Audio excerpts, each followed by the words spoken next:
मेरा नाम ऋषि छतवानी है। मैं एक चार्टर्ड अकाउंटेंट रहा हूं और अभी असिस्टेंट प्रोफेसर हूं गवर्नमेंट कॉलेज में। इन दिनों में हमारी जूनियर अकाउंटेंट की तैयारी चल रही है और जो सब्जेक्ट हमने ले रखा है वो है GF&AR। हमेशा की तरह 10 MCQ अपन आज भी देखेंगे। शुरू करते हैं।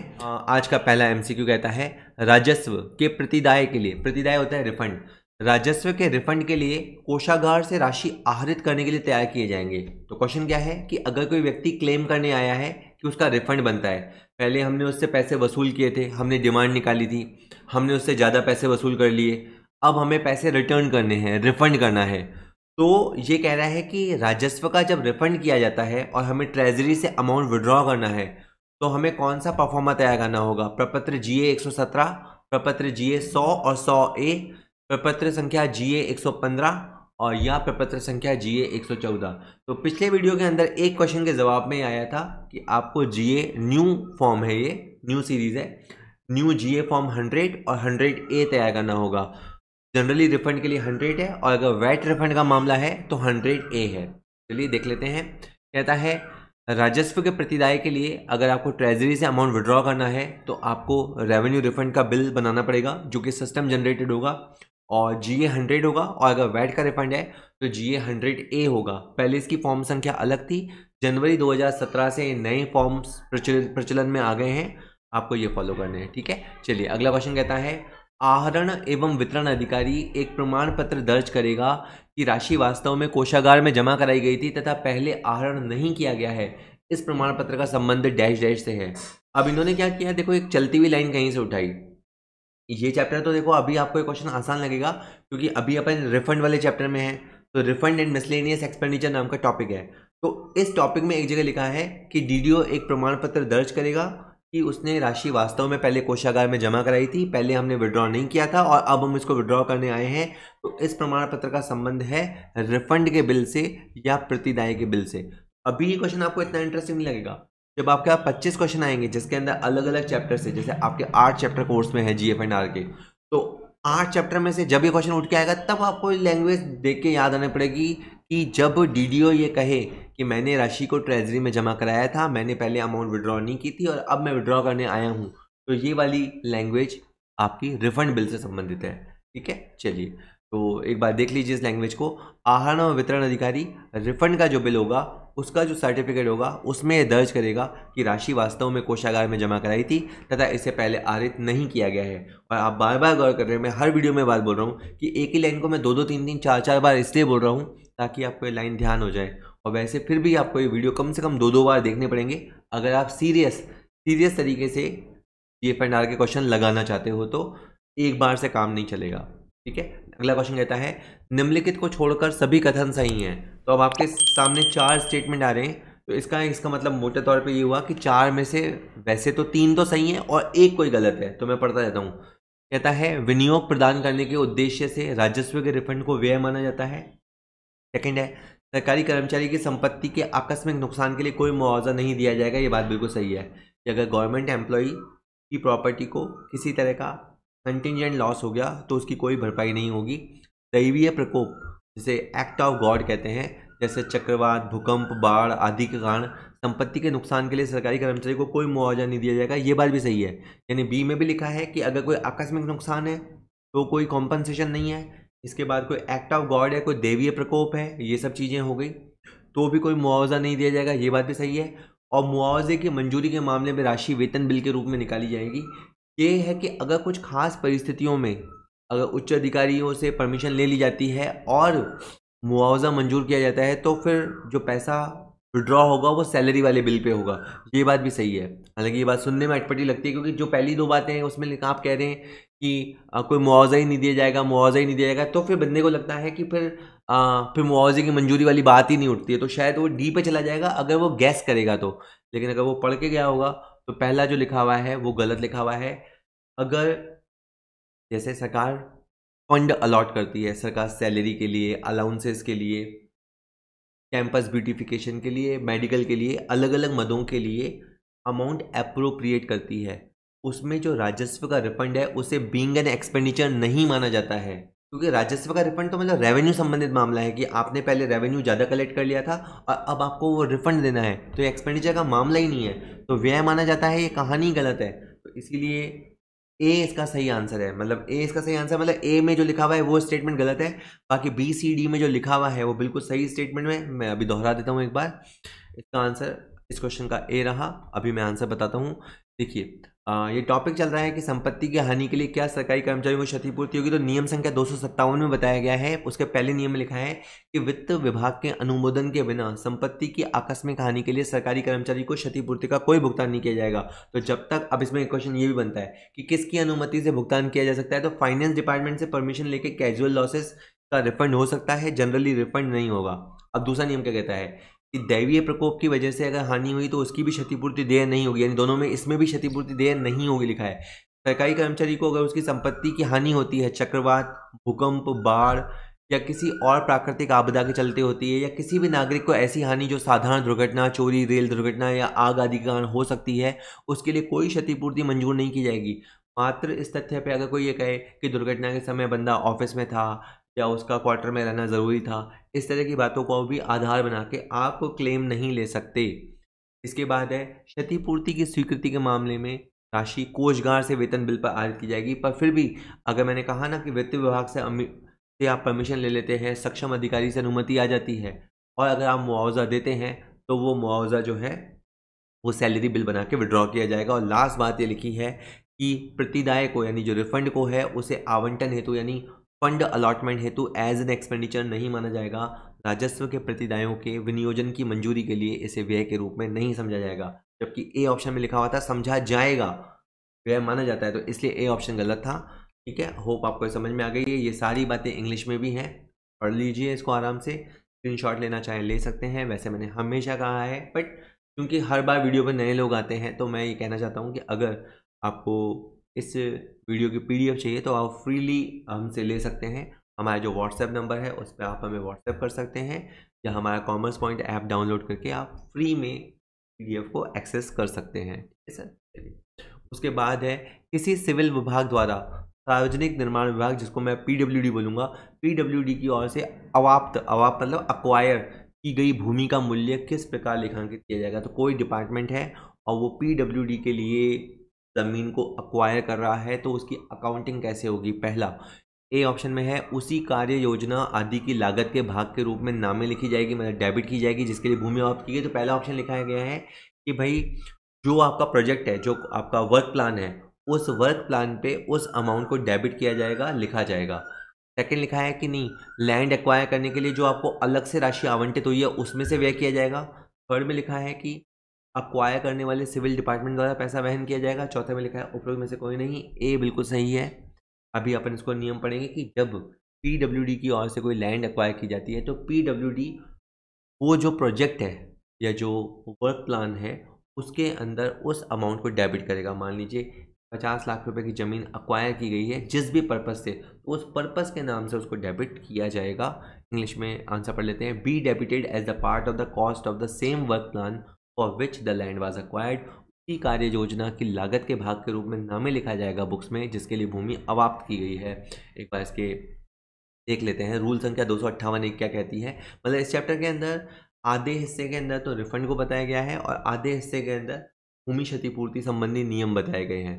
तो 258 में लिखा है लोक निर्माण विभाग यानी पीडब्ल्यूडी की ओर से, ऐसे ही आपको धीरे धीरे पढ़ना चाहिए जैसे अभी मैं पढ़ रहा हूँ, पीडब्ल्यूडी की ओर से किसी सिविल विभाग द्वारा अवाप्त भूमि यानी अक्वायर की गई लैंड को की लागत को लोक निर्माण विभाग यानी पीडब्ल्यूडी के लेखे में उस कार्य की लागत के भाग के रूप में नामे लिखा जाएगा जिसके लिए भूमि को लिया गया है। मतलब उस पर्पस को डेबिट किया जाएगा जिस पर्पस से भूमि ली गई है। लेकिन अगर भूमि 2 या 2 से ज़्यादा सेवा विभागों द्वारा मिलकर ली गई हो तो जब तक विपरीत रूप से किए जाने के कोई विशेष कारण न हो, लागत पूर्ण रूप से उस विभाग के नाम लिखी जाएगी जिसके लिए अधिकांश भाग का व्यय किया गया है। ये वाली जो सेकेंड पॉइंट है ये अभी आएगा, मैं उसको तब समझाऊंगा। ठीक है, तो ये हो गया। अब अगले क्वेश्चन को देखते हैं, आप समझ जाएंगे। एक स्थान पे अक्वायर की जाने वाली भूमि का अधिकांश भाग प्राथमिक शिक्षा विभाग द्वारा उपयोग किया जाना है और शेष भाग महिला विकास बाल विकास विभाग द्वारा किया जाना है। मतलब पिछले क्वेश्चन में यही था कि अगर कोई ज़मीन है मान लीजिए ये ज़मीन है और ये 2 डिपार्टमेंटों ने मिलकर ली है, तो कॉस्ट कौन भुगतेगा? पहला डिपार्टमेंट के सेकंड डिपार्टमेंट के बराबर बराबर के प्रोपोर्शनेटली। तो ये क्वेश्चन है। अब उसके ऊपर मैंने प्रैक्टिकल क्वेश्चन बना के बोला, सपोज करो कहीं पे लैंड एक्वायर हुई है, मोस्ट ऑफ द लैंड जो है उसको प्राइमरी एजुकेशन डिपार्टमेंट यूज़ करेगा और कुछ कुछ जो आपका चाइल्ड और वुमेन डेवलपमेंट वाला डिपार्टमेंट है वो उसको यूज़ करेगा। तो अब ये बोलते हैं कि पैसा कौन देगा? उसकी पूर्ण कीमत महिला बाल विकास विभाग के खाते में डेबिट की जाएगी, जो कि थोड़ा सा भाग यूज़ कर रही है, या उसकी पूर्ण कीमत प्राथमिक शिक्षा विभाग के खाते में नाम लिखी जाएगी, जो कि मोस्ट ऑफ द लैंड को यूज़ कर रही है, कि उसकी कीमत प्रोपोर्शनेटली विभाजित की जाएगी, या चौथा है कि कीमत के लिए अक्वायर करने वाले विभाग को पृथक से राशि आवंटित की जाएगी। इसमें से ज़्यादा सही कौन सा है? देखिए, अगर आप जैसे ये ना पढ़ के गए हो, ना सुन के गए हो, और फिर भी आपका वहाँ तुक्का लगाने का मन करेगा, तो कोई बच्चा लॉजिक के आधार पर सोचेगा कि ज़मीन है, मान लीजिए ज़मीन 75% प्राइमरी एजुकेशन डिपार्टमेंट ने ली है और 25% महिला बाल विकास विभाग ने लिए है, तो इसी रेशियो में डिस्ट्रीब्यूट होना चाहिए। मान लो ये परसेंटेज देके पूछता, लेकिन ऐसा नहीं है। नियम में लिखा है कि जब तक कोई विशेष कारण या अलग से कोई कारण ना दिए गए हों, जो most of the land use करेगा, सारी की सारी कॉस्ट उसी के नाम डेबिट कर दी जाएगी। आखिरकार सारे ही गवर्नमेंट के डिपार्टमेंट हैं, तो ये कह रहे हैं कि पेचीदगी नहीं रखेंगे, हम तो किसी एक डिपार्टमेंट को के ऊपर चार्ज कर देंगे। ठीक है, तो इस तरह से क्वेश्चन था। होप आपको समझ में आ गया। तो स्टूडेंट्स, अगर आपको हमारा कंटेंट पसंद आ रहा है, हमारा टीचिंग स्टाइल आपको पसंद आता है, तो मैं आपको एडवाइस करूँगा कि आप हमारा ऐप डाउनलोड कीजिए। कॉमर्स पॉइंट नाम से हमारा ऐप है, प्ले स्टोर पर ईजिली मिलेगा, डाउनलोड कर लीजिए। अभी जैसे जूनियर अकाउंटेंट एग्ज़ाम एक्सपेक्टेड है, तो हमने उसके लिए 3 तरह के प्रोजेक्ट तैयार किए हैं और मैं आपको उसके बारे में बताना चाहता हूँ। जस्ट देखिएगा। अगर आप एक बहुत सिंपल छोटे से कोर्स से स्टार्ट करना चाहें और क्या वैल्यू मिलेगी वो देखना चाहें, तो एक हमारा 99 रुपये का कोर्स है। उसमें हमने सब्जेक्ट वाइज क्वेश्चन बैंक दिए हैं। फॉर एग्जांपल, अगर आप अकाउंट्स का क्वेश्चन बैंक देखना चाहते हैं, आपका अकाउंट्स तैयार हो गया है, तो क्वेश्चन बैंक हम आपको मात्र 99 रुपये में प्रोवाइड कराएंगे। उसके अंदर आपको 1500 क्वेश्चन मिलेंगे, 1500 से इनफैक्ट ज़्यादा ही होंगे, और वो क्वेश्चन हिंदी और इंग्लिश में होंगे और चैप्टर वाइज होंगे। ठीक है, बहुत ही अच्छे अच्छे क्वेश्चंस का सिलेक्शन किया गया है। इसी तरह अगर आपको मान लीजिए आपका लगता है कि मेरा अकाउंट ऑडिट तैयार हो गया है, तो आप ऑडिट के इतने ही क्वेश्चन मात्र 99 रुपये में, इस तरह किसी भी सब्जेक्ट के, जो कॉमर्स रिलेटेड 6 सब्जेक्ट हैं, उन किसी भी सब्जेक्ट के आप पेपर हमसे बाय कर सकते हैं, मात्र 99 रुपये में अवेलेबल है। वेल, ये तो हो गई क्वेश्चन बैंक की बात। अगर मान लीजिए आपके पूरे सब्जेक्ट्स की, सारे सब्जेक्ट्स की तैयारी हो चुकी है, तो आप हमारे 249 वाला प्रोजेक्ट देख सकते हैं। एक्चुअली इसके अंदर सैम्पल पेपर्स हैं। जैसे हमें पता है कि हमारे पास 25 क्वेश्चन आते हैं हर सेक्शन से, अकाउंट्स 25, ऑडिट 25, RSR 25, तरह से 6 सब्जेक्ट हैं, तो टोटल 150 क्वेश्चन है। तो 150 क्वेश्चन जब होते हैं तो एक सैम्पल पेपर पूरा होता है, तो हमने ऐसे 50 सैम्पल पेपर प्रोवाइड कराए हैं। अगर आप बहुत ही सीरियस तैयारी कर रहे हैं और अपने चांस नहीं गंवाना चाहते और जॉब लेना चाहते हैं, तो बिल्कुल एडवाइस करूंगा कि आप ये 50 सैम्पल पेपर्स परचेज़ कीजिए, और मात्र 249 रुपये में अवेलेबल है। यानी अगर एक सैम्पल पेपर मात्र 5 रुपये हो गया, अगर आप हिसाब लगाएं तो, और 5 रुपये में 150 क्वेश्चन हो अबाउट दैट, और बहुत ही अच्छे सेलेक्टेड क्वेश्चंस आपको मिलेंगे तैयारी के लिए। वेल, ये भी आपका सैम्पल पेपर रहा। इसके बाद अगर आप बाय द वे आप अकाउंट्स के नहीं हैं, या आपको अकाउंट्स की बहुत अच्छी तैयारी करनी है, तो हमारा अकाउंट्स का वीडियो लेक्चर्स का पूरा कोर्स तैयार है और मात्र 499 रुपये में अवेलेबल है। इसके तहत अगर आप ये 499 का कोर्स लेते हैं, तो हमने आपको सैम्पल पेपर्स फ्रीली प्रोवाइड कराए हैं। जो सैम्पल पेपर्स 249 की वर्थ के थे, वो भी हमने फ्रीली प्रोवाइड कराए हैं। तो जस्ट अगर नेट देखा जाए तो नेट ये कोर्स आपका 200 का ही हो गया, ऑलमोस्ट 200 या 250 का हो गया, इनफैक्ट 250 रुपये का हो गया। तो जस्ट मैं ये चाहता हूँ कि आप अकाउंट्स पढ़ें और अच्छे से पढ़ें, और इसके अंदर 150 से ज़्यादा वीडियो लेक्चर्स हैं। एक एक चैप्टर को 10-10, 12-12 वीडियो लेक्चर्स में इन डेप्थ स्टडी कराया गया है। अगर आप इनको देखने के बाद अकाउंट्स के पेपर लगाते हैं, अकाउंट्स के वीडियोज़ हमारे तैयार हैं इस महीने, और आने वाले महीनों में और वीडियोज़ तैयार होते चले जाएंगे। लगता है जब आप ये वीडियो देख रहे हो तो सारे कोर्स आपको पूरे अवेलेबल मिले, जस्ट आप जा सकते हैं, और ये सब हमारे कॉमर्स पॉइंट ऐप पे मिलेगा। फायदे में आपको कोई दिक्कत आती है तो पे आप हमें। अगला क्वेश्चन कहता है कि एक स्थान पर खान विभाग के लिए भूमि अवाप्ति हेतु, तो आपको कम से कम ये शब्द तो समझ में आ रहे हैं कि कोई पर्टिकुलर प्लेस है, वहाँ पे खान विभाग यानी माइन डिपार्टमेंट के लिए भूमि अक्वायर की जा रही है, उसके लिए एक विशेष अधिकारी नियुक्त किया गया है। ठीक है, तो उस विशेष अधिकारी और उसके संस्थापन के वेतन भत्ते आदि का प्रभार कहाँ लेखांकित किया जाएगा। तो कहानी समझ में आ रही है। खान विभाग के लिए एक लैंड एक्वायर करना है, के लिए एक स्पेशल ऑफिसर को लगाया गया है। तो पूछ रहे हैं कि स्पेशल ऑफिसर की जो सैलरी अलाउंसेज और स्टैब्लिशमेंट यानी ऑफिस के खर्चे होते हैं उनकी अकाउंटिंग कहाँ होगी। पहला कहता है भूमि अवाप्ति विभाग के बजट मद में से व्यय किया जाएगा, जो लैंड एक्वायर कर रहा है उस विभाग के।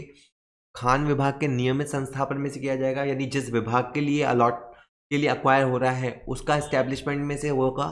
भूमि की कीमत के भाग के रूप में खान विभाग द्वारा वहन किया जाएगा। देखो एक आप तो ये समझ रहे कहानी, एक जमीन है और एक तो जिसके लिए ली जा रही है जैसे वो है खान विभाग है, और कोई एक ये है जो ले रहा है, तो ये होगा अक्वायरिंग डिपार्टमेंट। ये है जिस डिपार्टमेंट के लिए लिया जा रहा है, और ये है जमीन का टुकड़ा। तो क्वेश्चन ये कह रहा है कि जो स्पेशल ऑफिसर है, स्पेशल ऑफिसर की सैलरी वगैरह किस पे चार्ज की जाएगी। तो चूंकि आप जमीन को किसके लिए ले रहे हैं, खान विभाग के लिए ले रहे हैं, तो जो खान विभाग की जो कॉस्ट ऑफ लैंड है उसमें इसे भी जोड़ दिया जाएगा। मान लीजिए 50 लाख की ज़मीन खरीदी गई है और 2 लाख रुपए उस ऑफिसर के वहाँ पे जो भी वहाँ 2 महीने रहा, और मान लेते हैं कि 2 लाख रुपया ऑफिसर ऑन स्पेशल ड्यूटी पे 2 लाख रुपए खर्च हुआ, तो उसे कॉस्ट ऑफ लैंड के रूप में जोड़ दिया जाएगा। जो माइन डिपार्टमेंट के लिए लैंड कॉस्ट है उसके अंदर 50 लाख के साथ साथ 2 लाख रुपए को और जोड़ दिया जाएगा। ये खर्चा माइन डिपार्टमेंट को अपने ऑफिस खर्चे में से करने की ज़रूरत नहीं है, ना ही जो डिपार्टमेंट अक्वायर कर रहा है उस डिपार्टमेंट में से खर्च करने की ज़रूरत है। ठीक है, चलिए।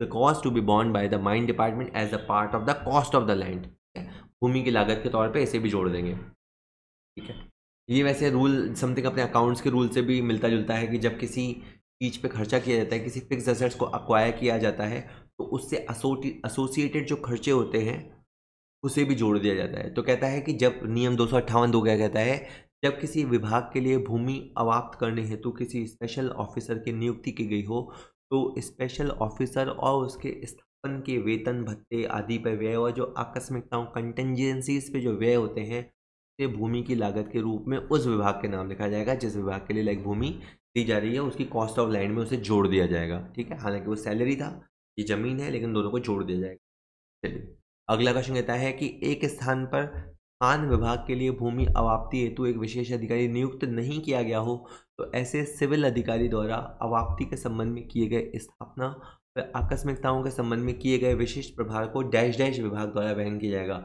अब ये क्वेश्चन थोड़ा सा अलग है। पिछले क्वेश्चन में तो हमने स्पेशल ऑफिसर अपॉइंट किया था, अब भी हमें लैंड एक्वायर करना है, लेकिन हमने कोई स्पेशल ऑफिसर असाइन नहीं किया है, बल्कि एक ऑर्डिनरी सिविल ऑफिसर है, वो काम कर रहा है लैंड एक्विजिशन का। तो उसकी जो इस्टेब्लिशमेंट के खर्चे हुए या जो उसके स्पेशल चार्जेस हुए वो कौन भुगतेगा।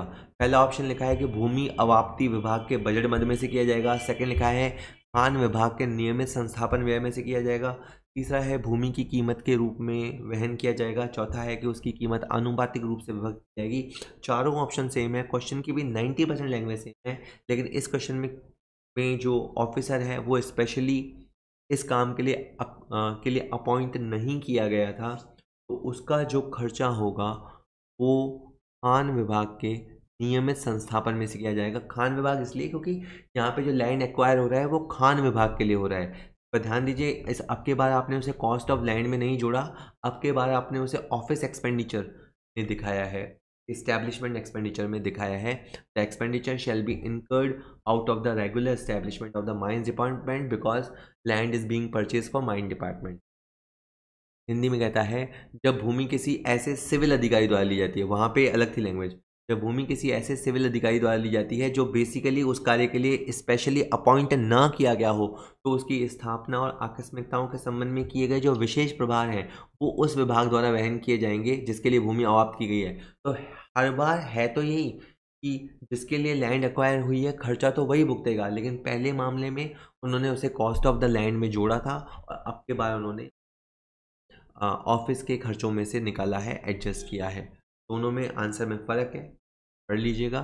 ठीक है, अब कहता है भूमि अधिग्रहण अधिनियम जो 1953 का अधिनियम है, उस अधिनियम के तहत लोक निर्माण विभाग के लिए यानी पीडब्ल्यूडी के लिए केवल भूमि अधिग्रहण के उद्देश्य से एक कलेक्टर की शक्तियों से निहित किए जा रहे नियुक्त सरकारी कर्मचारियों को माना जाता है। तो समझिए कि लैंड एक्विजिशन एक्ट है 1953 का, में जब लैंड एक्विजिशन होता है तो या तो वो कलेक्टर करता है, या अगर कोई सरकारी व्यक्ति राजपत्रित अधिकारी करता है तो उसको कलेक्टर के पावर दे दिए जाते हैं। तो ऐसा व्यक्ति जो लैंड अक्वायर करेगा और उसके बाद कहें मुआवजा कॉम्पनसेशन डिस्ट्रीब्यूट करेगा, उसको अपन क्या कहेंगे? हम क्रेता कहेंगे, वितरक कहेंगे, मध्यस्थ कहेंगे, या लोक निर्माण वितरणकर्ता कहेंगे? हम बायर, डिस्ट्रीब्यूटर, मीडिएटर, या पब्लिक वर्क डिस्ट्रीब्यूटर क्या कहेंगे? Public work disburser. तो उसे उसे हम पब्लिक वर्क डिसबर्सर कहेंगे। अमाउंट डिसबर्स करने वाला, अमाउंट को वितरित करने वाला हम उसे कहेंगे। सेकेंड लास्ट क्वेश्चन कहता है कि यदि अवार्ड की सूचना देने और हितबद्ध व्यक्तियों को पुरस्कार दिए जाने के समय वो व्यक्तिगत रूप से या प्रतिनिधियों के माध्यम से उपस्थित नहीं थे तो विशेष अधिकारी का या के क्या कर्तव्य हैं या होंगे? बात यह है कि अगर मान लीजिए किसी की लैंड एक्वायर की गई और फिर जो मुआवजा तय होता है उसे अवार्ड कहा जाता है।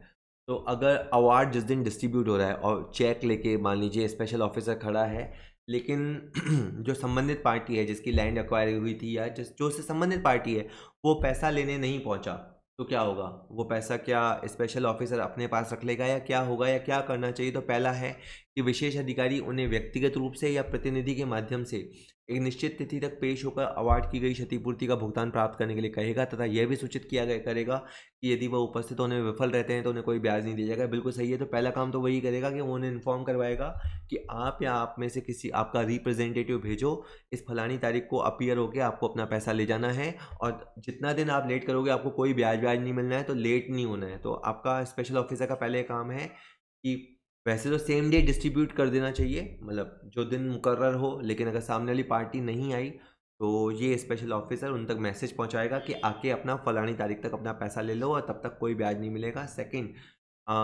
यदि मान लीजिए कि बाद में भी वो उपस्थित नहीं होते हैं, ना तो वो कोर्ट के थ्रू मामले को रिव्यू करने के लिए या रेफरेंस के लिए कोर्ट में अप्लाई करते हैं, और ना ही मतलब वो अपना चेक लेने के लिए या क्लेम लेने के लिए पहुंचते हैं, तो फिर क्या होगा? ये राशि राजस्व जमा के रूप में ट्रेजरी में जमा करा दी जाएगी। स्पेशल ऑफिसर उस अमाउंट को रेवेन्यू डिपॉजिट के रूप में ट्रेजरी में जमा करा देगा, और उसके बाद स्पेशल ऑफिसर इन डिपॉजिट की गई राशियों के संबंध में उन व्यक्तियों को बोलेगा कि भाई आपका पैसा फलानी ट्रेजरी में जमा करा दिया गया है, जाइए जाके अपना भुगतान प्राप्त कर लीजिए। तो एक या दो बार तो मतलब ये एक तरह से कैंप लगा कर या डेट डिसाइड करके पेमेंट करने का प्रयास करेगा, पूरा प्रयास करेगा उन तक रीच आउट करने का। लेकिन अगर नहीं ले पा रहे तो ट्रेजरी में पैसा जमा करा के उनको इंटीमेट कर देगा कि आप अपना पैसा ट्रेजरी से क्लेम कर सकते हैं। सिंपली ये था ऑल ऑफ द अबव, ये सारे के सारे ही स्पेशल ऑफिसर के कर्तव्य हैं। जैसे कि अपनी बुक का नाम है GF&R, तो इसमें general financial and accounting rules के बारे में आपको जानकारी दे रही है कि जनरली क्या हुआ करता है। बाकी तो जब आप ज्वाइन करेंगे पास होके तो आपको और डिटेल से पता लग ही जाएगा।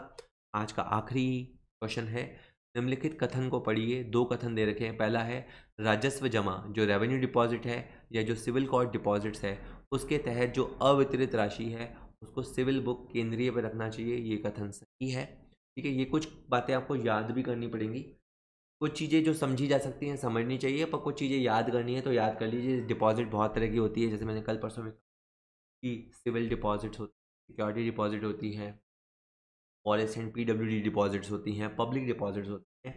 इसमें से आपको याद रखना है दो डिपॉजिट्स, जो रेवेन्यू डिपॉजिट्स होती हैं और जो सिविल कोड डिपॉजिट्स होती हैं, वो आपको रखनी है सिविल बुक सेंटर के अंदर, आपको उसकी रिकॉर्डिंग रखनी है। और जो लैप्स डिपॉजिट है वो रक्षा विभाग के पास जानी चाहिए। ये बात भी सही है। लैप्स डिपॉजिट का नियम था 3 साल में, या अगर कोई क्लेमेंट 3 साल तक भी अपना रिफंड क्लेम करने नहीं आता है, वो जो डिपॉजिट है वो लैप्स कर जाती है। लैप्स डिपॉजिट आपको रक्षा विभाग यानी डिफेंस डिपार्टमेंट के पास रखनी है। ये दोनों के दोनों स्टेटमेंट सही हैं, तो ऑप्शंस में आपका सी ऑप्शन हो जाएगा कि ये दोनों ही कथन सही हैं। Both the statement are correct. ठीक है, इसके बाद ये बात आप सुन लीजिए नियम के तौर पे कि जो रेवेन्यू डिपॉजिट्स या सिविल कोड डिपॉजिट्स हैं उसके तहत जो अवितरित राशि, जो अनडिसबर्स्ड अमाउंट है जिसको आप डिसबर्स नहीं कर पाए, उसको सिविल बुक सेंट्रल पर रखना चाहिए। क्यों? क्योंकि राशि किसी भी समय अवार्ड द्वारा क्लेम की जा सकती है तथा उसके परिणाम स्वरूप ट्रेजरी के थ्रू सिविल अधिकारियों द्वारा उसका भुगतान किया जाएगा। तो मतलब कभी भी क्लेमेंट क्लेम करने आ सकता है, तो इसीलिए आपको उसे सिविल बुक के अंदर ही रखना चाहिए। जहाँ तक लैब्स डिपॉजिट्स का संबंध है, अगली लाइन में है, जहाँ तक लैब्स डिपॉजिट का संबंध है, ये डिपॉजिट्स डिफेंस डिपार्टमेंट के पास जानी चाहिए, क्योंकि मूल रूप से तो ये उसी विभाग में जमा की गई थी। डिफेंस डिपार्टमेंट को एक पृथक विभाग के रूप में समझा जाता है। तो ये लाइन आप याद कर लीजिए कि लैब्स डिपॉजिट्स को आपको डिफेंस डिपार्टमेंट के पास रखना। होप वीडियो आपके लिए यूज़फुल रहा होगा। बहुत जगह हम अवेलेबल हैं, यूट्यूब चैनल पे अवेलेबल हैं। हमारा कॉमर्स पॉइंट ऐप है, उसे आप डाउनलोड कर सकते हैं। ज़रूरत हो तो हमारा नंबर व्हाट्सएप का आ रहा है, आप व्हाट्सएप पे हमसे कर सकते हैं। चैनल को सब्सक्राइब कर लीजिए, वीडियो यूज़फुल लगा हो लाइक कर लीजिए। Thank you very much.